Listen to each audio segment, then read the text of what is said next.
Golan মালভূমির কাছাকাছি এবং দামেস্কের আশেপাশে বিশাল বড় বিমান ঘাঁটি নির্মাণ করতে যাচ্ছে এবং কি এর সাথে একটি নৌঘাঁটিও চেয়েছে তুরস্ক নিজেদের আন্ডারে। এবং আর তুরস্ক ও সিরিয়ার বর্তমান বিদ্রোহী সরকার আল জালানি এই বিষয়গুলোর উপর পুরোপুরিভাবে সম্মত হয়।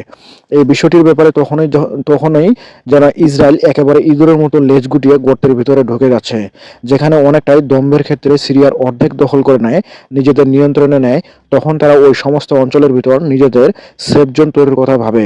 আর তুরস্ক এরকম সাহসিকতার সিদ্ধান্তে ইসরায়েল সিরিয়ার অভ্যন্তরীণ থেকে নিজেকে সরিয়ে নিয়ে গোলান মালভূমির কাছে নিজের সীমাবদ্ধতা বজায় রেখেছে। দখলদার ইসরায়েলের তুরস্কের এমন সিদ্ধান্তে আতঙ্কিত হয়ে পশ্চিমাদের সহায়তা চেয়েছে। তুরস্কের সেই বিমান ঘাঁটিগুলোতে 50টিরও বেশি যুদ্ধ বিমান ও বিভিন্ন ধরনের ড্রোন মোতায়েন করতে পারবে।